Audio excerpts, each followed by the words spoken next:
EOS explained simply. Is EOS the next Ethereum? Is it too late to get in now?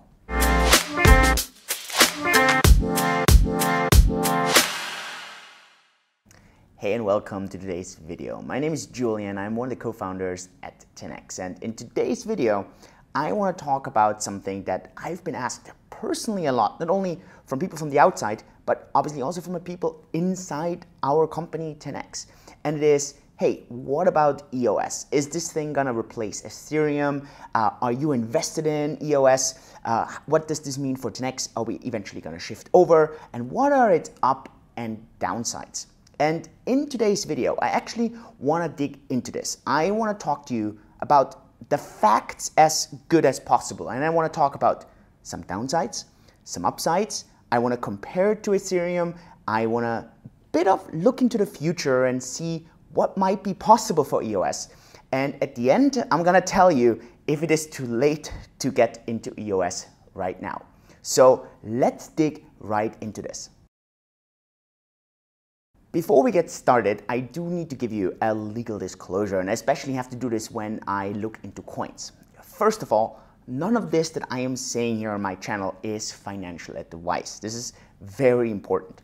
Second, please always question these things carefully and make sure that what I am saying actually makes sense. Maybe it's completely nonsense, right? But then also, and this is a very key thing, try to argue the other side. If you're convinced of EOS or you're convinced of Ethereum, try to argue the other side and see, does the other side actually make sense?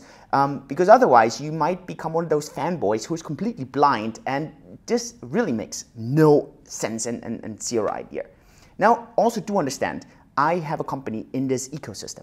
So I am heavily biased on a lot of things simply because I make decisions that are in effect influencing billions of dollars for myself, for my co-founders, for team members. And so do kind of keep this into account. But, and this is also really relevant, I try as good as I can to be as neutral and as objective as somehow possible. And you will see this because I will actually try to argue the other side. I will try to argue the other side for EOS and also for Ethereum. And then you can kind of make up your own mind a little bit. Before we dig into the details of EOS, let's get just some basic introduction here. EOS is similar like Ethereum is working right now. EOS wants to be a decentralized computer, basically a platform for a smart contract. Now, the important difference, and we're going to talk about this in detail, is that EOS, by definition, wants to be unlimited, have unlimited scalability, meaning no limits pretty much on transactions, and it's supposed to allow to run different apps parallel to each other. So no blocks, and they have some other benefits that we're going to discuss when we compare Ethereum and EOS and discuss which one is better. EOS was started by Dan Larimer, who is really well known in the crypto ecosystem. He registered his Bitcoin Talk account called Bytemaster in 2010. So this guy has been around for quite a long time. And even when I got started, 2014, people knew about him already. I mean, he is a serial entrepreneur. He knows his stuff in crypto. He started BitShares, Steam. So there's quite some weight when it comes to that. And the company around EOS called Block One also has a very impressive team. They definitely have the 3 H's together that a company needs when they get started: the hacker, the hipster, and the hustler. And they have all those 3, and they have them numerous times. If you can check it out on their website, and I will link their basic EOS website down below. Generally speaking, I mean, look, you can look up all these infos yourself, so I'm not just going to recite those things. I'm really going to highlight a couple of things: their website, their Reddit, and I think these are some very important things before we actually go into a comparison of Ethereum and of EOS. Now, the big hype around EOS, especially now in 2018, has started because their ICO, which has been going on for a year, and I'm going to discuss this as well, is now soon coming to an end. Because at the beginning of June, so in around a month's time from the recording of this, this ICO stops and there's a launch of the mainnet. And obviously now in 2018, EOS has been one of the hottest coins. It's been rising unbelievably. And so there's this fair question, hey, how much is between it? How much is behind this thing? How much substance does this have? And before we actually talk about this, we need to talk about another concept. And this is the concept of blockchain economics or blockchain governance. It's basically a very down fundamental thing, how consensus is created, right? And in a blockchain, consensus should be created super decentralized. Now, there's always this conflict between centralization and decentralization, and both has up and downsides. If we look at centralization, we have speed, we have normally very low cost, but obviously we have this centralization, and that comes because we want scalability. If there's just one party involved, this party knows everything, right? And that's why, for example, a couple of payment providers, especially also in China, they have insane amount of speeds. That's why Visa has so much speed. Now, when we talk about decentralization, then we obviously lose a lot of this efficiency because we want trust, we want no censorship, we want to be sure that there's no one and nothing that can just take things away. And with that comes cost, for example, the mining part, the consensus creation part. With that, obviously also transacting or sending certain things. There's also for spam protection. And so these two are always at odds. And especially when we talk about blockchain and we talk about one of the major setbacks that EOS wants to solve, that of scalability, we actually need to look into how they solve that. And so I really quickly and shortly wanted to highlight this idea of blockchain fundamentals when it comes to these blockchain economics. And so now let's look at 7 points how EOS and Ethereum compare. Let's start with the first one, namely how consensus is created, because at the end this affects how stable, how secure, how decentralized EOS is going to be. If we look at the largest cryptocurrencies right now, Bitcoin and Ethereum, and EOS is right under that, I mean, Ethereum has been pumping hard, then we look at those large ones, and at the moment, both Bitcoin and Ethereum are using a proof of work model. That means in order to avoid a so-called cyber attack, where everyone just creates fake notes for free, there's a fee to make a vote on how a block looks like. And this fee right now is paid as a so-called proof of work. So someone has to do some kind of work. Now, obviously, there's a total waste of electricity, and there is a search for better options. And one is a so-called proof of stake model. And Ethereum, with the Casper protocol, wants to go into this. And there, basically, it is about how many coins do you have, you stake those, and this gives you a certain amount of a certain vote. Now, there's a downside if you have a proof of stake model, other than, obviously, the rich are getting richer, the rich are having more power. Let's put all those aside. The major thing is that you have a certain time that you need to be online, or that you need to have your computer or your wallet running, because otherwise, you're not basically live. There needs to be a connection somehow. And in order to kind of improve this, EOS suggests a so-called delegated proof of stake, or TPOS. And the idea there is the following. Let's have votes from the general community for so-called block producers. And in the case of EOS, there's 21 block producers. And these block producers then go and pick these blocks, they select them, they each have a vote, basically then when the actual consensus creation happens. And one of those block producers, by chance, and it's the equal chance, receives rewards. And we're going to talk about these rewards. These rewards come from the 5% coin inflation that happens in EOS. This has some other effects. So the big difference compared from EOS to all the others is that there's only 21 parties that decide over the consensus, and these 21 parties then get basically elected by the entire community. Now, this sounds really, really efficient, and the reason why it sounds efficient is because obviously you have only 21 parties, and this is quite centralized, so you have high speeds and you can scale quite well because the update is very simple. Remember, the most efficient form would be just to have one party. But then obviously this big question comes, how do you make sure that these parties don't collude or they don't start censorship. They don't start only allowing certain things. It's actually quite a question. And obviously the answer from EOS is, and this answer might be legit or might not be legit, is that there's a big incentive mechanism to stay one of those 21 block producers. And if you start cheating or you start being bad, you're not gonna get re-elected and you're gonna lose this valuable position. The problem with this though is a so-called plutocracy, and what it basically means is, what you can imagine from a games theoretical perspective, and that is one of the reasons it's highly illegal to pay people to vote for you, it's exactly the same thing in crypto economics though.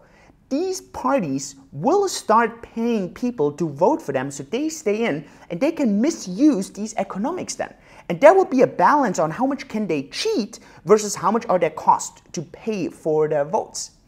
And this is, on the one hand, a very big criticism that I see, but then obviously on the other side, a very big chance, because the more centralized you are, the more nimble you are as a blockchain, the more agile you are, you can adapt. But then obviously this causes a lot of danger. And this is probably the biggest challenge I see, other than a couple of red flags that I will list, but I will also list them for Ethereum, with EOS is the following. If EOS becomes really large, what is the fundamental layer that you can be 100% sure that you can trust? One of the reasons why Bitcoin right now stays this fundamental layer is simply because it is quite decentralized. Yes, the mining is a bit centralized, but at the end, Bitcoin is one of the most decentralized currencies, cryptocurrencies out there. Ethereum is decentralized by consensus algorithm. Yes, it has Vitalik as a lead figure that is a bit centralized. But at the end, there is this fundamental layer of decentralization that you can trust.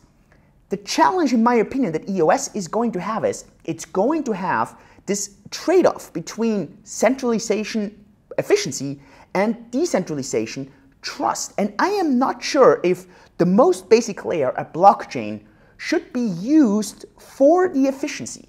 I personally believe that actually the second layer solutions that Ethereum, for example, is working on with Plasma or Raiden are actually the way to go. And that's also one of the reasons, and again, obviously I'm biased here, but we are working on a project called Comet, and this is also a second layer solution.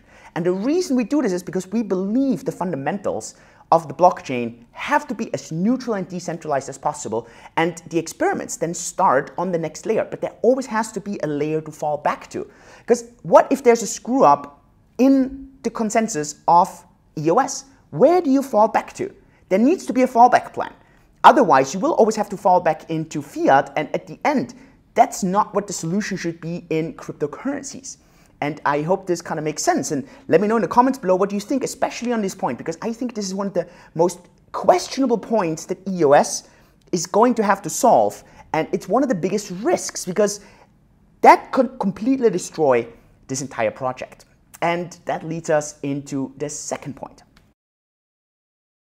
Aside of the centralization that's gonna lead to speed, EOS promises better scalability, and it does that by allowing for applications on the EOS system to run parallel to each other, which means not everyone has to mine everything, and this works in a way where blocks can separate into strings, and these strings then get connected.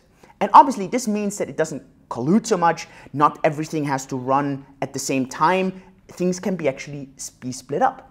And this actually makes a lot of sense. I mean, Ethereum is working on this as well on a second layer. But the big question on the promise there is the following. Are we actually having a scalability problem right now on any of the blockchains? We had one on Bitcoin for some time, and we had one on Ethereum for some time, but it's not a permanent problem. So coming in with this scalability promise is interesting if EOS gets it together. But the question is it needed right now? And since Ethereum is working on something, it might actually not be as valuable or as important right now. And again, to me, what is the most fundamental layer that you can always fall back onto? Let's look at the third comparison. The third comparison is that of fees, and this is where EOS is truly a bit ahead, and that is because EOS doesn't charge any fees. The way it does this is through two things, and one of those is actually a bit of a question. One of the reasons you kind of need fees is a bit of a spam protection.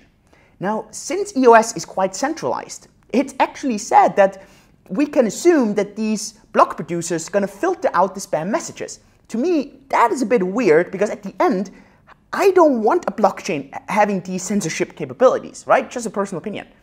The thing that always gets criticized that I don't think is a fair criticism is that these fees in EOS are being paid from the inflation of the coins. 5% every year of extra coins will be distributed over those coin producers, and that's the incentive to be a coin producer. And that's why you don't need to pay fees for these coin producers to basically create blocks. Now, the key is this. At the moment, Ethereum also doesn't have a cap, right? EOS doesn't have a cap, and we don't know if an inflation is actually something that's good or something is bad. Yes, of course, we know that something that doesn't have an inflation, that has a limited supply, is definitely going to be worth more. But then we have the reverse psychology of something called the problem of deflationary currencies or deflationary things. When I know that something is going to be worth more in a year's time, I'm not going to spend it today. And the problem of the speed of a currency is going to come up. And generally speaking, the higher the speed of a currency, so the more it circulates, the better.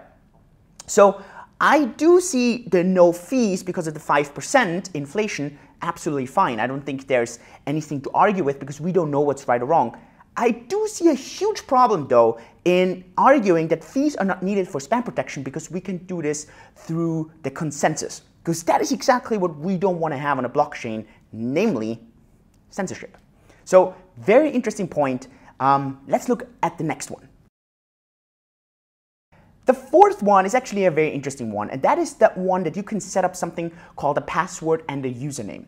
And it basically just works by you converting your private key into a password and the public address into a username. And you can just basically do these through signing a certain message to convert this.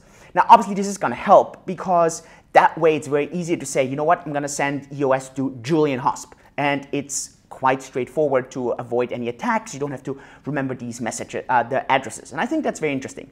Now, obviously, that's a nice gig, something that any other chain can add. Ethereum is using the ENS, the Ethereum name service. So there's other solutions, but I just wanted to kind of highlight those or point those out. Let's look at the next one. The next one is that of the possibility of recovering accounts. And this is also something that's quite interesting because you can basically assign other accounts that can allow you to recover these accounts. This is something Ethereum doesn't have right now, but this is something that obviously can always be added. Now, I think this is a great feature, and this is something that's definitely going to be needed in other blockchains as well if EOS is not going to supersede, but maybe if EOS is going to supersede, that has a real big upside. That is obviously that problem of what happens when I die, what happens if I lose something. And this can really have some very big benefits. Now, obviously, there's some rules to it, and there's some challenges attached to it, but still, this is a really, really cool, nice feature, the account recovery. Let's compare the sixth one, and that is the developer community. And obviously, in this regard, Ethereum is miles ahead. Ethereum has been live for quite some time. They have thousands of developers, some of the best in the world, and this is something where EOS really needs to get their heads together. When this mainnet goes live in June, how does this work out? And this is going to be something where it's really important and very relevant to attract the right talent. And obviously, that is one of the reasons they've also done such a large ICO. And we're going to talk about that soon, because obviously with $1 billion that they've received over an entire year, they can buy talent. And this is going to be a very relevant question. How are they going to do this? And this actually brings us to a connected seventh point. And that is that of the usage of the entire ecosystem. And obviously, EOS is completely behind here because EOS has no usage right now. There is no second layer solutions. There is no second industries. There is no dApp that's using EOS right now. And yes, there are promises that projects are going to use it, and EOS will use their money to buy these projects and pay them or give them some support. But how many companies will actually switch over? How many companies will leave Ethereum for a lot of uncertainty in something else? Because it's very unlikely that EOS is going to go straight away strongly into it. So this is very, very relevant and very interesting. And I hope you kind of look at those 7 points and maybe let me know in the comments below how you personally see those 7 points. Because again, if you give me a message down there of a fanboy for either Ethereum or EOS, I'm just going to ignore your message because I don't care about people who just blindly follow a coin like a religion. To me, I love to have constructive feedback, things that I might miss, things that I might misunderstand, right? I'm a human being. So this is what really interests me. Also, what really interests me, where do you agree? Let me know in the comments down below. What I want to talk about now is I want to talk about a couple of red flags that to me are real red flags at EOS and afterwards with Ethereum. So let's get started on those. The first red flag is something we already discussed, and that is that censorship. To me, there is no level below the blockchain, and the blockchain needs to be as open. I don't care if it's slow because it will just have next layers to it. To me, the lowest level has to have a super high security, and to me that is a huge red flag where I just don't see how large companies are going to be willing to rely on that. Because at the end, there's 21 people, companies, countries, who knows, that at the end are going to vote. And you're at the mercy of theirs. So that's the first one. The second huge red flag is their $1 billion ICO. Now, I understand why they did $1 billion, because they know they're going to need that gunpowder in order to kind of get talent and get projects away from Ethereum. But here's the big problem. Money attracts certain kinds of people, certain kinds of companies, many times very short-sighted. It doesn't attract these long-term visionaries because they are many times motivated by something completely different. And so this is a huge red flag to me because I personally believe they're only going to attract those so-called mercenaries, people who just fight the war because they get paid, not because they fight the war for a belief. And I know I don't want to use war as an example. I'm actually a very, very pacifistic person, but you kind of understand what I mean with this picture. The third red flag, and this is something that is a red flag because I looked into it, and there are some valid concerns, is that of money laundering. And you can look it up on Reddit, there's some really, really detailed trails on how there's a lot of really weird stuff going on. EOS has promised they're going to do an audit of their ICO, but until today, this has not happened. And obviously, this is something that is, well, something to think about, right? And this is something that's really a red flag to me. The fourth thing that I think is, to me, a really red flag is their kind of marketing. EOS at the moment markets towards new users who are not very tech savvy. They don't really understand the fundamentals. That is one of the reasons I try to explain things simply, and I hope when you're watching this is a really new kind of thing for you. Let me know if you learned something in this video. I really would love to see this, and give me a thumbs up if you do. Because I do see a lot of their wording, a lot of how they kind of face it is a lot focused on hype and on pumping and on these new kind of users who come in and they just want to make some money quick. And I see this in a lot of groups, and this is just something where you ask questions. Who is doing this? What are their motivations behind this? Is this some whales who just bought big money in the past and they now just want to offload this stuff before there's a lot of uncertainty? I think these are some really relevant questions. Let me know what you think on these red flags. And now let's switch over to 4 red flags on Ethereum. The first major red flag that Ethereum actually has is that of centralization as well. It's not the same kind of centralization that EOS is going to have, but it's that of Vitalik. We saw this with Ethereum Classic. The only reason why Ethereum Classic and Ethereum actually ever split was because of him. And whatever he's going to do is going to be what the community is going to do. And so yes, it's decentralized on this kind of level, but it has this father figure, and that's a really big risk, obviously a big opportunity, right? And so this is key always. Always try to flip the side, right? Try to see both sides. Try to see the negative sides of EOS, see the upsides of EOS, see the upsides of Ethereum, see the downsides of Ethereum. First one, centralization, to me, really massive problem. The second one, and we're going to talk about that actually this was something that EOS did really well, is how the legal structure of the ICO was. Ethereum, with their legal structure of the ICO, is facing some massive issues right now. And this is something that just brings you to think, what happens if Ethereum becomes a security? That is a major red flag, right? And this gets you to think. This brings me to the third point, and that is that move over from proof of work to proof of stake.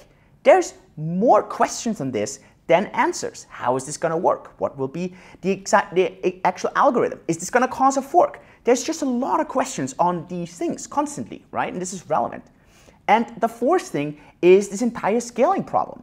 EOS is going to have this inherently, but what if Ethereum doesn't manage to scale from their base level? Then they have this base layer and it's just not usable, right? So this is something that's a really massive red flag. Let me know what you think. Is there certain things that you kind of look over? Is there things that do make sense for you? Let me know in the comments below. Let's look now at the ICO of EOS, because I think that's a really relevant topic. When we look at the ICOs of both EOS and Ethereum, we actually see something quite straightforward. We, on the one hand, see that actually both ICOs are just being used to raise money. Both Ethereum and EOS just do their ICO to raise money, because actually they both could use Bitcoin to pay actually for certain things, right? They could just pay Bitcoin to stake or to do certain things. So it actually would work with other coins as well.